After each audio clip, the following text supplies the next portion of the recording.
امدن بعیدا، اس کی شدید خواہش ہوگی کہ کسی طرح سے یہ عمل اس سے اتنا دور چلا جائے کہ نہ وہ عمل اس کے قریب آ سکے اور نہ یہ اس عمل کو دیکھ سکے۔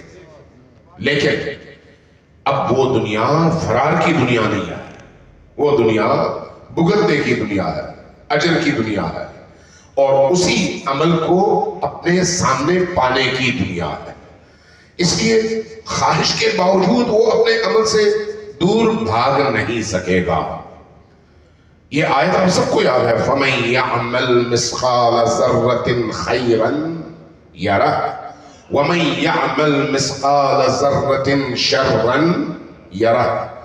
مثقال ذرۃ یعنی سوئی کے نوک کے برابر بھی اگر نیکی ہے تب بھی، برائی ہے تب بھی اپنی آنکھوں کے سامنے موجود ہو پائے گا۔ تو اس کا کیا مطلب ہے؟ اس وقت جب ہم یہاں پر بیٹھے ہوئے ہیں، یہ جو اس وقت یہاں پر اتنی بڑی تعداد میں ماشاءاللہ کلمہ گو، قرآن پڑھنے والے، نماز پڑھنے والے مومن مسلمان تشریف فرما ہے، اس وقت ہمارا یہاں پر بیٹھنا بھی ایک عمل ہے، اور یہ عمل بھی زندہ ہے، اور جیسے جیسے وقت گزرتا چلا جاتا ہے اس عمل کی مقدار میں اضافہ ہوتا چلا جاتا ہے، اور اگر ہمارے جسم اور روح کے درمیان فاصلہ آ جائے اور ہم اس دنیا سے عالم برزخ کی طرف سفر کر جائیں تو وہاں پر یہی عمل ہمارے سامنے ہوگا، یہی عمل جو اس وقت ہم یہاں پر انجام دے رہے ہیں، چونکہ یہ نیکی کا عمل ہے۔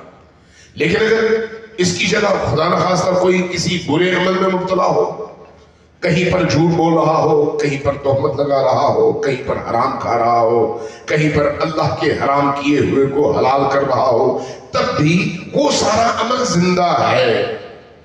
اس لیے انسان کی زندگی دو چیزوں کا مجموعہ ہے، ایک اس کا عقیدہ اور نظریہ، اور دوسرا اس کا عمل۔ عمل کی بنیاد ہمیشہ عقیدے اور نظریے کی بنیاد پر قائم ہے، یعنی کوئی بھی عمل انسان بغیر نظریے کے انجام نہیں دیتا، اس لیے نظریہ اہم ہے، عمل بعد میں ہے۔ اگرچہ عمل بہت اہم ہے، لیکن جب تک اس کا عقیدہ صاف نہ ہو، اس کا عقیدہ کلیئر اور شفاف نہ ہو، اس وقت تک اس عمل کی کوئی حیثیت نہیں ہے۔ لہذا بعض اوقات ہم زور دیتے ہیں نمازوں پر، بعض اوقات ہم زور دیتے ہیں عبادات پر، اور طلب بات یہ ہے کہ جب تک اللہ کے کہے ہوئے عقائد میں اپناؤں نہیں اور اس عقیدے کے مطابق اپنی زندگی استوار نہ کروں، اس وقت تک چاہے میں رات دن سجدے کرتا رہوں، میرے ان سجدوں کی حیثیت اس لیے نہیں ہے کہ میرا عقیدہ صاف اور شفاف نہیں ہے۔ اور عقیدے کی بنیاد کیا ہے؟